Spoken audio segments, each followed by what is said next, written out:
The big ship carrying Ambassador Daniel Hayes and his team slowed as it approached Alphara Prime. The planet shone blue and purple in the darkness of space. Giant ring structures circled the planet. These were the famous Rings of Alphara, home to the Galactic Council. Daniel looked out the window. His heart beat faster, but his face stayed calm. This was the most important day in human history. After years of watching the stars and wondering, humans would finally join the wider galaxy. 5 minutes until docking, Ambassador, said Susan Miller. She was Daniel's assistant and trusted friend. Her hands shook slightly as she checked her datapad. Thank you, Susan, Daniel said. He straightened his dark blue suit. Are you nervous? Susan nodded. Aren't you? 17 alien species will be judging everything we say and do today. Daniel smiled. They've been watching us for years. Today we just make it official. The ship connected to the space station with a soft bump. Through the windows, Daniel could see creatures of all shapes and sizes moving about. Some had too many limbs. Others floated instead of walked. It was exactly as the reports had described, but seeing it in person still took his breath away. Captain Eric Barnes approached them. Ambassador, the welcome party is waiting. Daniel nodded. Remember, everyone, we're here to listen and learn. Follow the plan. The door opened with a hiss. 2 tall aliens with blue skin and no hair waited for them. They wore silver robes that reflected the light.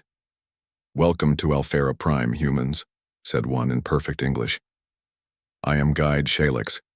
The council awaits you in the celestial chamber. Daniel and his team followed Shalix through wide hallways. Aliens of all kinds stopped to stare at the humans.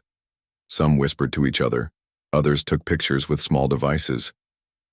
They act like they've never seen humans before, Susan whispered. Most haven't, Daniel replied quietly. Only the council elders have had direct contact with Earth. After walking for 10 minutes, they reached a massive door made of something that looked like gold, but glowed faintly. Shalix placed a hand on it, and the door slid open silently. The celestial chamber took Daniel's breath away. It was enormous, with a domed ceiling showing the stars and planets of the galaxy in real time. 17 raised platforms formed a circle around a central speaking area. On each platform sat representatives of the different alien species that made up the Galactic Council.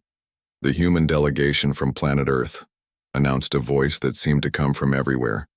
All eyes, some with pupils, some without, turned to look at them. Daniel kept his face friendly, but neutral, as he walked. To the center of the room, Susan and the rest of the team took seats in a small area marked with the Earth symbol. A creature that looked like a large insect with glowing red eyes spoke first. Its voice was translated through the communication devices each human wore. Representatives, I am High Chancellor Vex of the Council Leadership. We welcome you to this observational session. Daniel bowed slightly. Thank you, High Chancellor. We are honored to be here. A rumble of voices filled the chamber. Daniel knew what they were thinking. Humans had developed faster than light travel only 30 years ago. Most species took centuries to reach that point. The Council had been shocked when human ships suddenly appeared near their borders. The Council recognizes Supreme Elder Krell of the Zordaxian Empire, announced the voice. A tall, thin alien with gray skin and a large head stood up. The Zordaxians were one of the oldest species in the Council. They had been traveling the stars when humans were still figuring out how to make fire. Welcome, Earth creatures, Krell said. His voice sounded cold even through the translator. The Council has generously granted you observational status despite your limited development. Daniel kept his smile in place. Next to him, Susan tensed. We appreciate the Council's generosity, Daniel replied. Krell continued. It is remarkable that beings with such primitive biological composition have managed space travel at all. Your regrettably brief evolutionary timeline has left you unrefined. Several council members made sounds that the translators didn't catch, but Daniel recognized them as laughter. This was an insult, carefully worded to seem like a greeting. Susan's face turned red with anger. The other humans looked uncomfortable. But Daniel had been expecting this. The reports from Earth's secret observers had warned him. Your bodies are fragile, Krell went on. Your mind's simple, your society's chaotic, yet here you stand, pretending to be ready for galactic citizenship. More laughter spread through the chamber. The insults were getting less subtle. Perhaps in another 1,000 years you might begin to approach the minimal standards for full council membership. Krell finished with what appeared to be a smile. Susan whispered, "They're mocking us," but Daniel remained calm. This was the moment he had prepared for. The council expected humans to either not understand the insults or to react with anger. Either response would prove their point about human inferiority. Instead, Daniel smiled, warmly. High Chancellor Supreme Elder Krell, esteemed council members, may I have permission to address this august body? The request seemed to surprise them. After a moment of silence, High Chancellor Vex nodded. The council recognizes Ambassador Haze of Earth. Daniel stepped forward. He looked at each council member one by one. The room grew quiet. Everyone waited to see how the human would respond to being publicly insulted at his first council meeting. Thank you for your refreshing honesty, Supreme Elder Krell, Daniel began. His voice was strong and clear. On Earth we have a saying, the truth opens the path to understanding. He paused. The council members watched him closely. Some leaned forward in their seats. They had not expected this calm response. Before I continue, Daniel said, I wish to express humanity's sincere gratitude for being welcomed into this grand chamber today. It is the culmination of a long-held dream for our species. Daniel's eyes met Krell's, and I especially thank you, Supreme Elder, for your candid assessment of humanity. It gives me the perfect opportunity to introduce ourselves properly. Susan looked at Daniel with confusion. This wasn't anger or submission.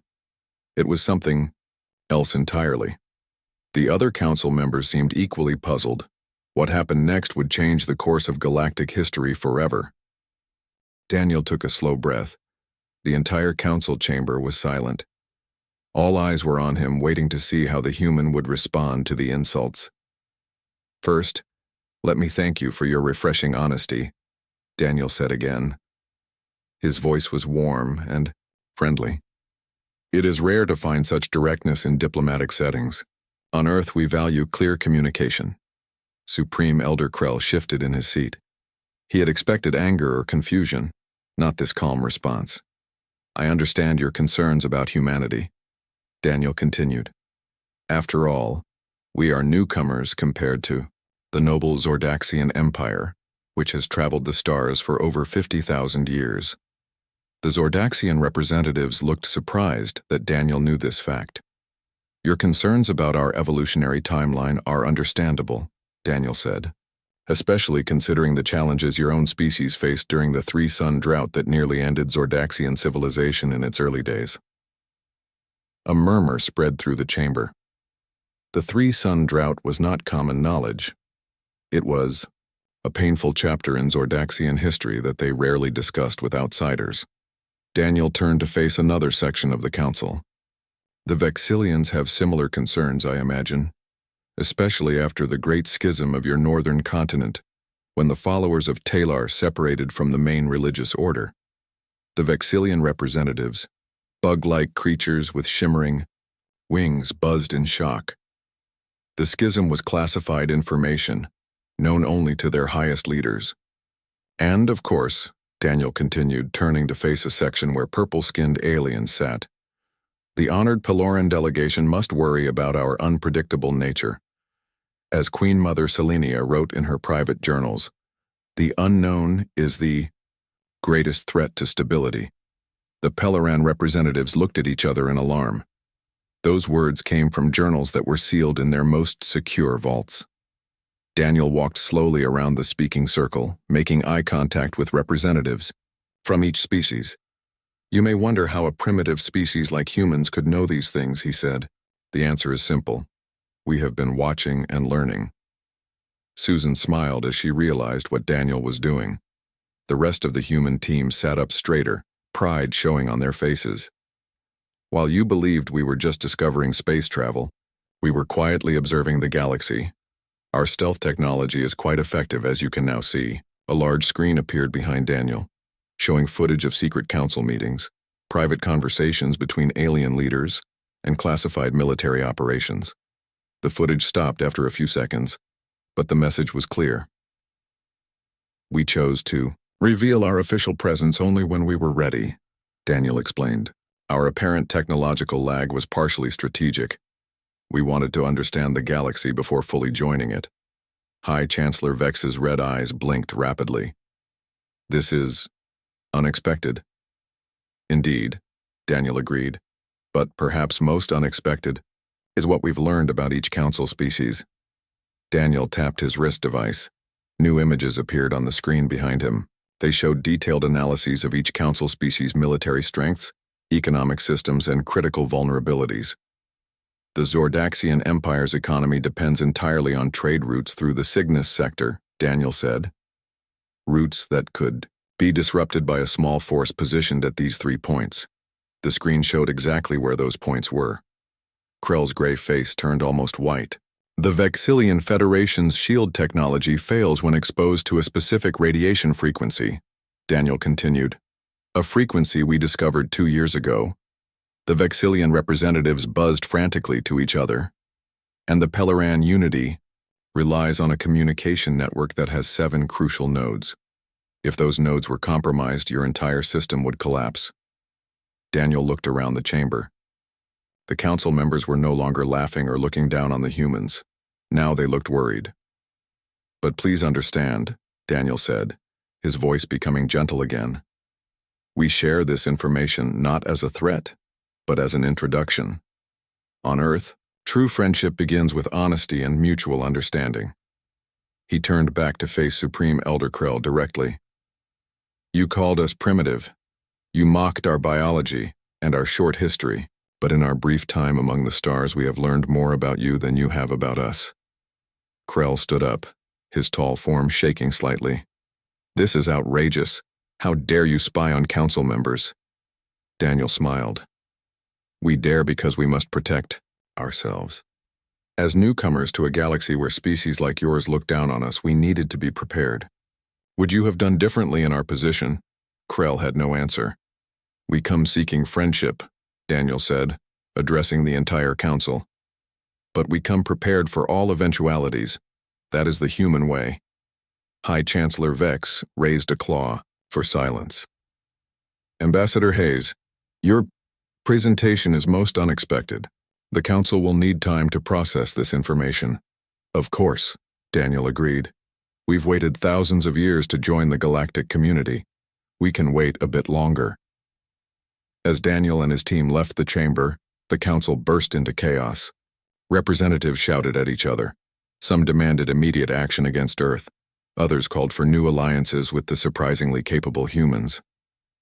In the hallway outside, Susan grabbed Daniel's arm. That was amazing. Did you see their faces? But how did we get all that information? I didn't know we had been spying on them. Daniel smiled. We haven't been. At least not to the extent I implied. What? Susan looked confused. We've had limited observation capabilities, Daniel explained quietly. Most of what I said was based on our research team's best guesses, combined with a few pieces of actual intelligence. The rest was creative diplomacy. You bluffed? Susan whispered, shocked. I established respect, Daniel corrected.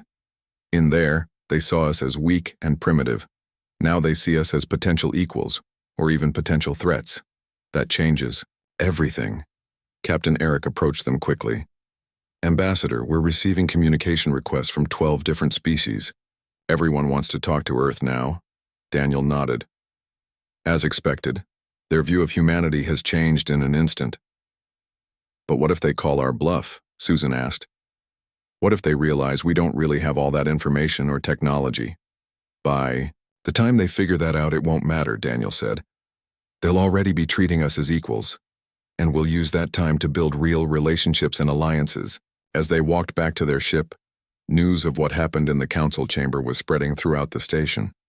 Aliens who had ignored the humans before now moved aside respectfully. Some even bowed slightly. "Look at that," Eric said, pointing to a screen showing news broadcasts. The human delegation's appearance at the council was the top story across all channels. The headlines were dramatic. "Humans reveal hidden power. Earth more advanced than believed. Council shocked by human intelligence capabilities." Back on their ship, Daniel's communication device beeped. A message had arrived from a species that had not been present at the council meeting. The Arconians, one of the oldest and most secretive races in the galaxy. "Ambassador Hayes," the message read. "Your presentation to the council was most illuminating. The Arconian Collective requests a private audience at your earliest convenience." Susan read the message over Daniel's shoulder. "The Arconians? They never talk to anyone." Daniel smiled. "They do now. And this is just the beginning."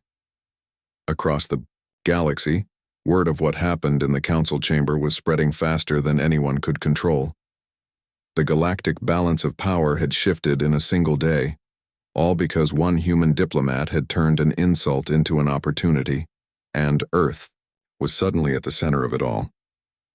Commander Lisa Wright stood on the bridge of the Earth ship Northern Star.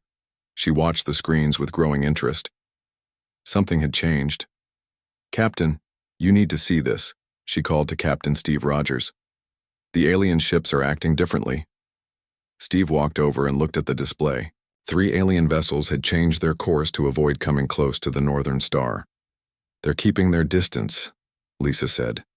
"And look at this." She pointed to another screen showing communication logs. "They're responding to our standard hails in less than 10 seconds. Last week it took them hours." Steve frowned. "What changed?" "I think it's whatever Ambassador Hayes did at the council meeting yesterday," Lisa replied. "News travels fast, even in space." On the other side of the galaxy, the Northern Star wasn't the only human ship noticing the change. Every Earth vessel reported the same thing. Alien ships were treating them with new respect. Some were even sending friendly greetings. Back on Earth, President Alan Garcia sat in the Oval Office. He looked at the people gathered around him. The Joint Chiefs of Staff, his top advisors, and Intelligence Officer Kevin Palmer. "Tell me again what happened," the President said. Kevin adjusted his glasses. "Ambassador Hayes revealed that we know more about the Council species than they thought possible.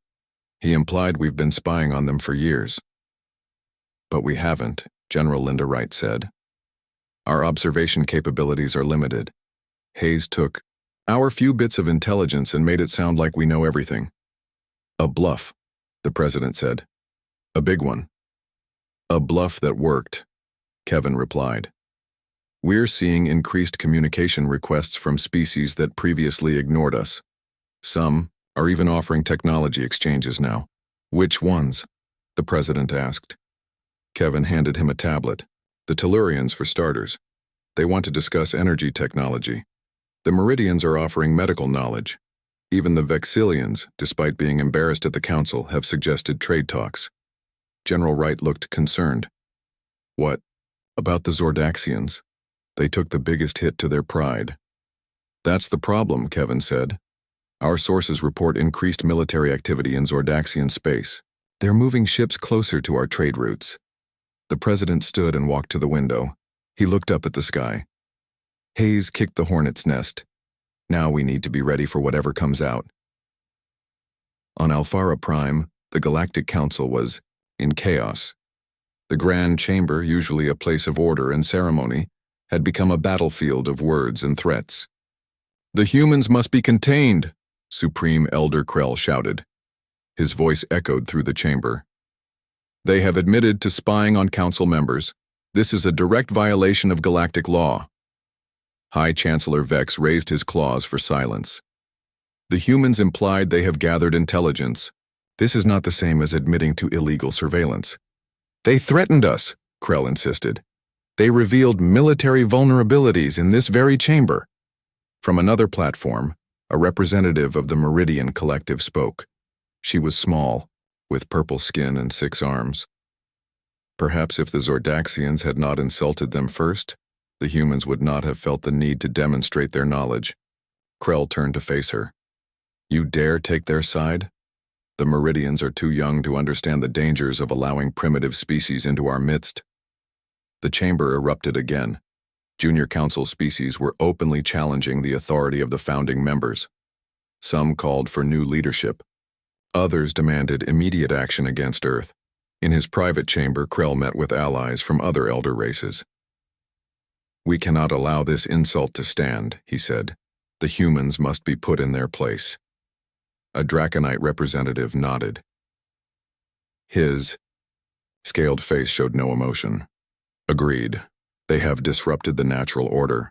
If the younger species see that the elders can be challenged, the council will collapse. What do you suggest? Asked another elder. We must force a vote to expel Earth from the council, Krell said. And if that fails, we have other options. Military options. On the human diplomatic ship, Daniel Hayes received updates about the HFY Council's reaction. Susan entered his office with the latest reports. The council is divided, she said. The elder races want us gone. The younger ones are standing up to them, some for the first time ever. Daniel nodded. As expected, our presence has changed the dynamic. Species that have been bullied by the elders for centuries now see a chance for change. But the Zordaxians are pushing for our expulsion, Susan warned, and they're moving warships closer to our space. Also expected, Daniel said calmly. They need to save face. Susan looked worried. What if they attack? Our defensive capabilities aren't really what you implied in your speech. Daniel smiled. They won't attack, at least not directly. They don't know what we're capable of. That uncertainty is our shield. Their conversation was interrupted by a message alert. Daniel checked the screen. The Arconians are ready for our meeting, he said. This could change everything. The Arconians were mysterious. They rarely spoke at council meetings and never shared their technology. Some said they were the first species to travel the stars, even older than the Zordaxians. Daniel and Susan traveled to a secure section of Alpha Prime.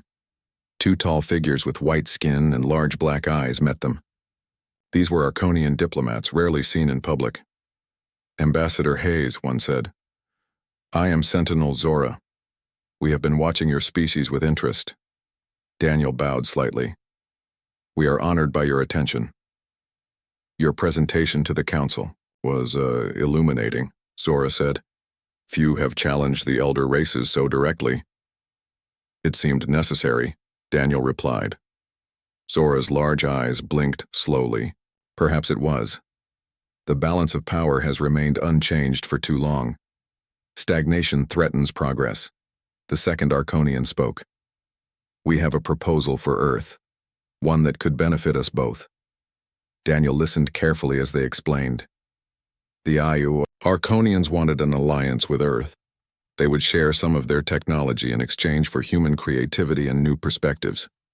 Your species solves problems differently, Zora explained. You find paths where others see only walls. This ability is rare and valuable. After the meeting, Susan could barely contain her excitement. Do you understand what just happened? The Arconians want to work with us. Their technology is centuries beyond even the Zordaxians. Daniel nodded. This changes our position considerably. As they walked back to their ship, Daniel's communication device beeped. It was a message from Earth. Ambassador Hayes, it read. President Garcia requests your immediate return for consultation. Situation developing rapidly. Multiple species requesting diplomatic relations with Earth. Daniel showed the message to Susan. It's working even better than we hoped. Later that night, Daniel recorded his daily log. It's been 24 hours since the council meeting. In that time, the galactic political landscape has shifted dramatically. Earth is no longer seen as a primitive newcomer to be ignored or mocked. Now we are seen as a potential ally to some and a potential threat to others. He paused, thinking. I took a risk by implying we know more than we do. That risk has paid off so far, but we need to be careful. The elder races won't accept this challenge to their authority without a fight. Daniel looked out his window at the stars. Tomorrow the real work begins. We need to build alliances quickly, before the Zordaxians and their allies can move against us. Earth's future depends on what happens in the next few days. He didn't know it yet, but across the galaxy, events were already in motion that would test humanity in ways no one could predict. The next day, Daniel Hayes returned to the council chamber. The mood was very different from his first visit. Where once there had been mocking laughter, now there were careful whispers. Some representatives nodded respectfully as he passed. Others looked away, avoiding eye contact. Daniel took his seat in the human section. The meeting hadn't started yet, but the chamber was already filled with tension. Susan leaned over to him. "Look at the Zordaxian section," she whispered. "Krell isn't there." Daniel noticed the empty seat. "Interesting. I wonder if he's been removed from his position."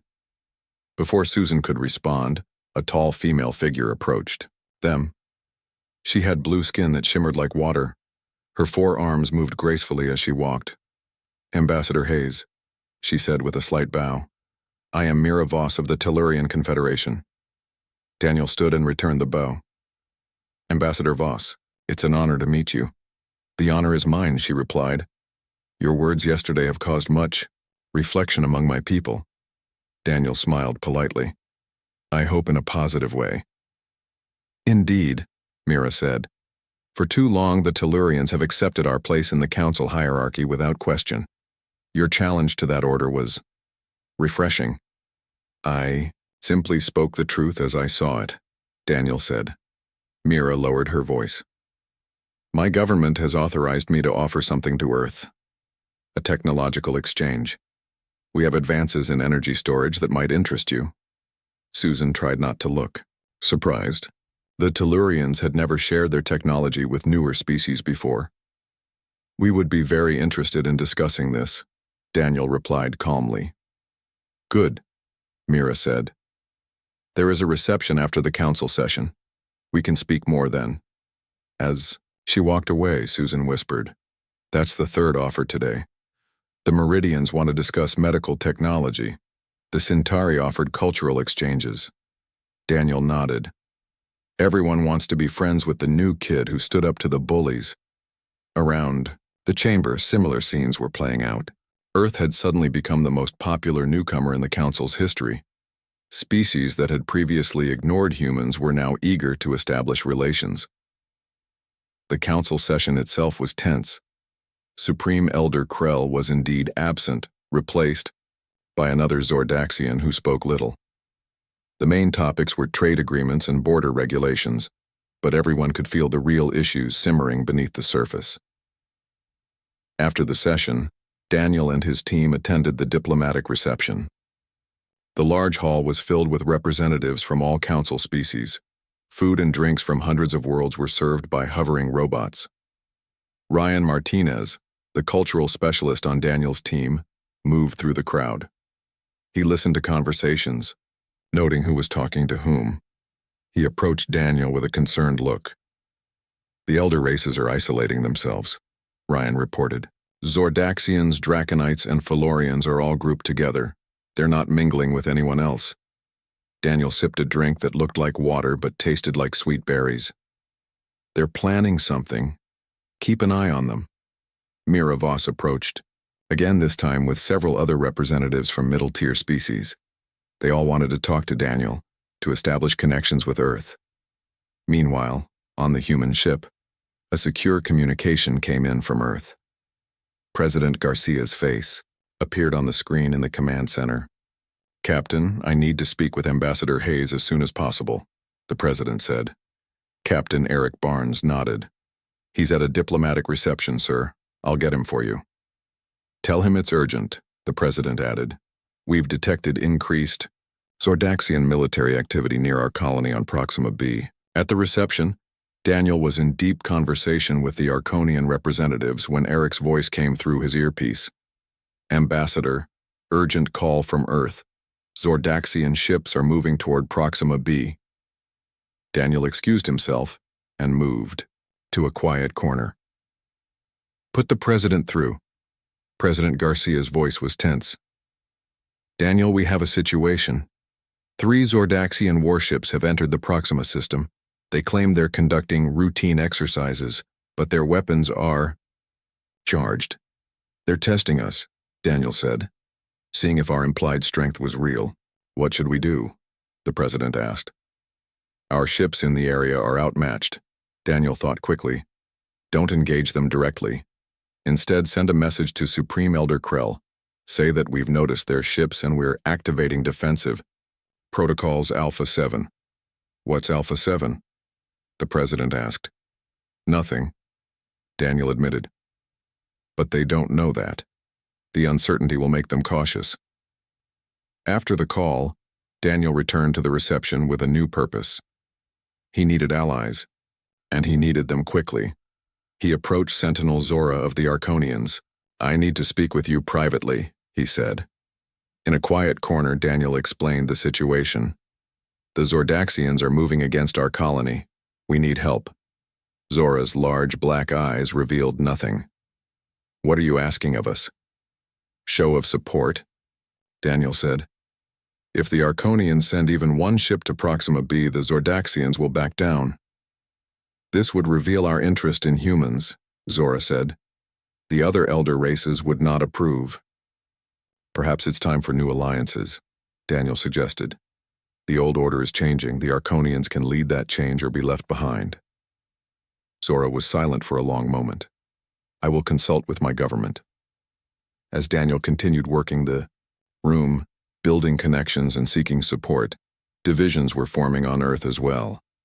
In the White House Situation Room, Admiral Paul Jackson slammed his hand on the table. We should deploy our full fleet to Proxima B. Show these aliens we won't be intimidated. Dr. Olivia Warren shook her head. That's exactly what they want. If we respond with military force, they'll use it as proof that humans are dangerous and need to be contained. We are dangerous, Admiral Jackson insisted. Or at least, we should make them think we are. President Garcia listened to the debate. The future of Earth might depend on his decision. What would Ambassador Hayes do? He asked quietly. Kevin Palmer, the intelligence officer, spoke up. He'd find a third option, something unexpected. Back on Alpha Prime, Daniel was doing exactly that. He had gathered representatives from 7 different species in a private room. None were from the elder races. What I'm about to share must remain confidential, Daniel said. The aliens leaned forward, curious. Earth has been developing a new form of faster-than-light communication, Daniel continued. If successful, it would make the current Council communication network obsolete. This was another bluff, but based on real research.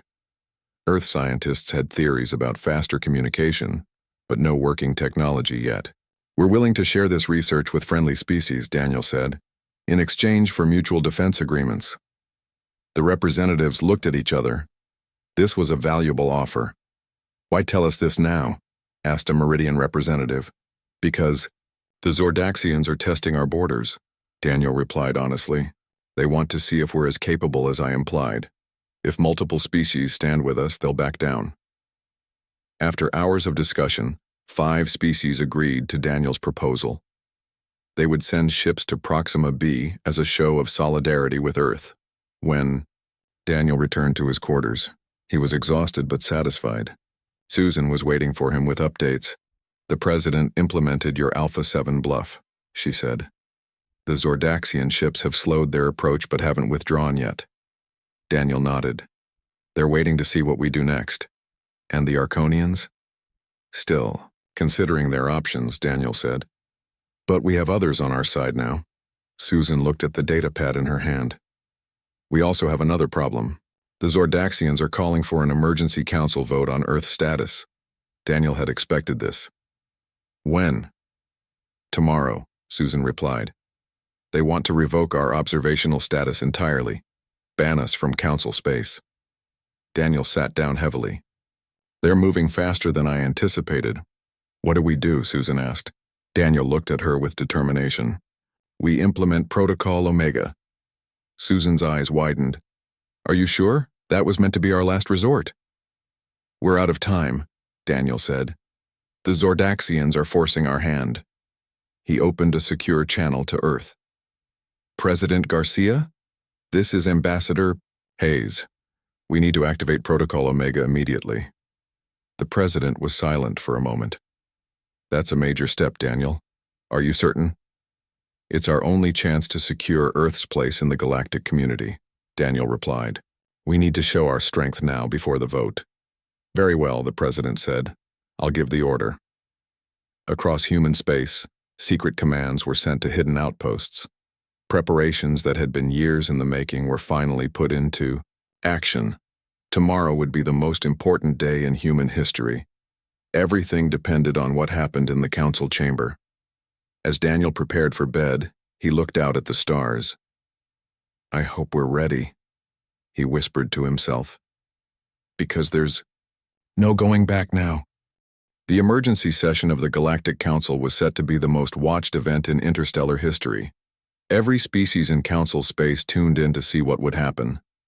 The humans had shocked everyone with their unexpected strength and knowledge. Now the elder races were pushing back. Daniel Hayes stood outside the council chamber. He wore a simple dark blue suit with the Earth symbol on his collar. Susan and Ryan stood beside him, along with two new faces. Captain Sam Wilson, of Earth's Defense Forces, and Dr. Kate Miller, Earth's leading scientist on alien technology. Are you sure about this? Susan asked quietly. Daniel nodded. Protocol Omega is our best chance.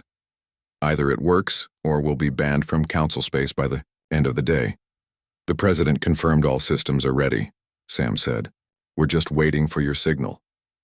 The massive doors of the council chamber opened. The voice announced, the human delegation from planet Earth. As Daniel walked in, he noticed something different.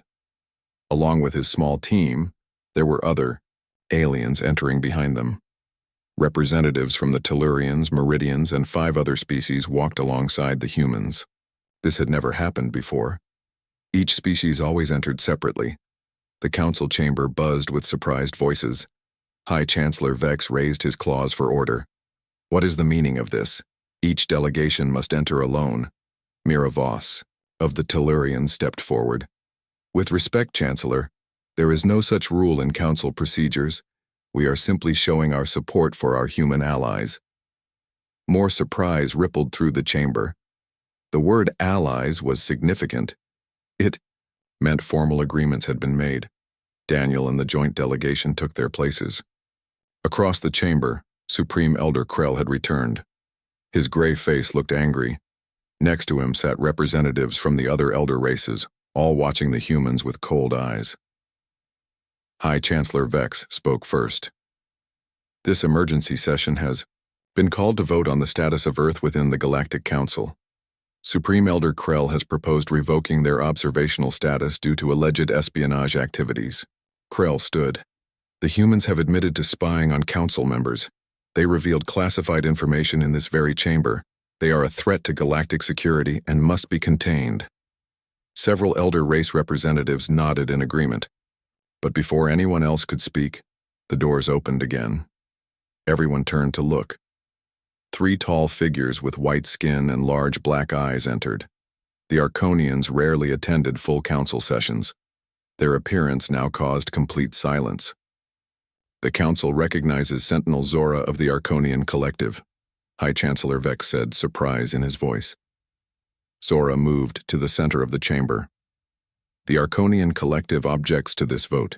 It is based on fear, not fact. Krell's face darkened with anger. The humans admitted their actions. Did they? Zora asked calmly. Ambassador Hayes stated that humans have been observing the galaxy.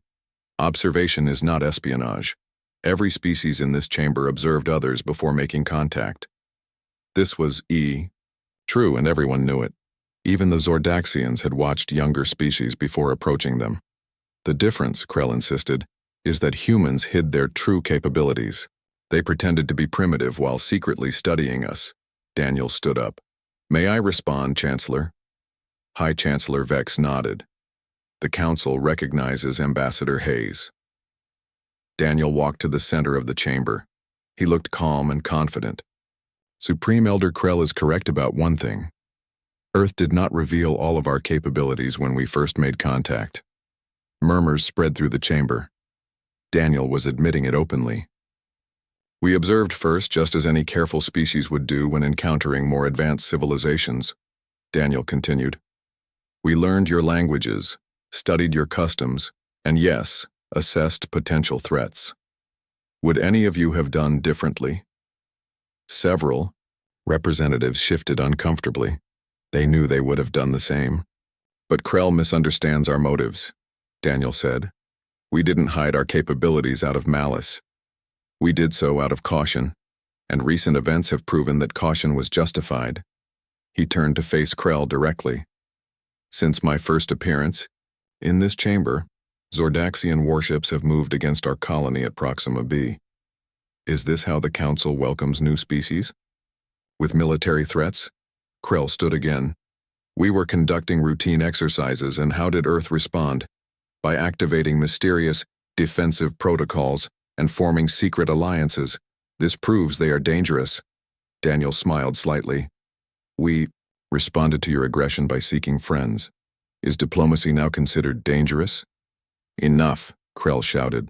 I call for an immediate vote. Earth must be expelled from Council space before they destabilize the entire galactic order. High Chancellor Vex looked troubled. According to procedure, we will now vote on the Zordaxian proposal to revoke Earth's observational status and ban human ships from Council space. This was the moment Daniel had been preparing for. He pulled a small device from his pocket and pressed a button. Before you vote, I request the opportunity to present new information. The large screen behind him activated. It showed a map of the galaxy with thousands of small dots blinking across it. What is this? Asked High Chancellor Vex. This is Protocol Omega, Daniel said. Each light represents a human observation post within Council space. Gasps filled the chamber. There were observation posts in every major system, around every Council homeworld. Impossible, Krell said.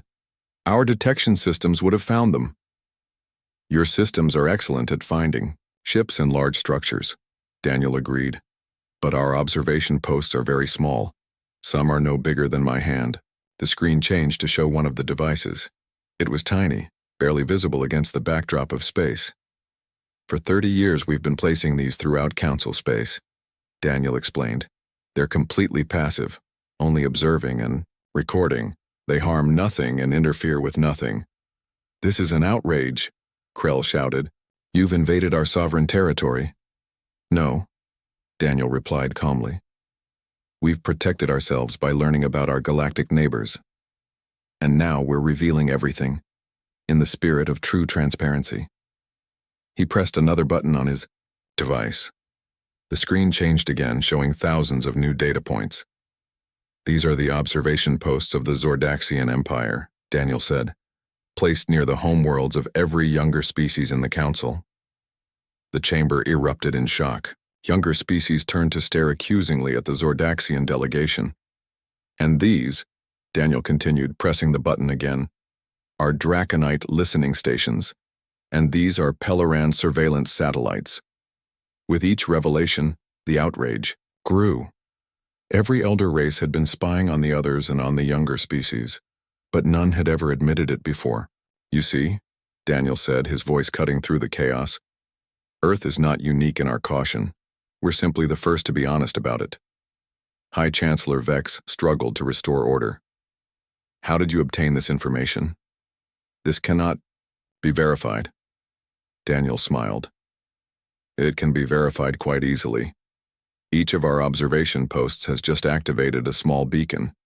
Anyone with basic scanning equipment can find them now. We have nothing to hide anymore. He looked around the chamber. And I suspect if the younger species scan their own systems, they'll find the elder race's devices too. The Council dissolved into arguments. Younger species demanded answers from the elder races, who in turn accused each other of breaking various treaties. In the midst of the chaos, Sentinel Zora approached Daniel. A bold move, Ambassador. You've changed everything today. Daniel nodded. That was the plan. After nearly an hour, High Chancellor Vex finally restored order.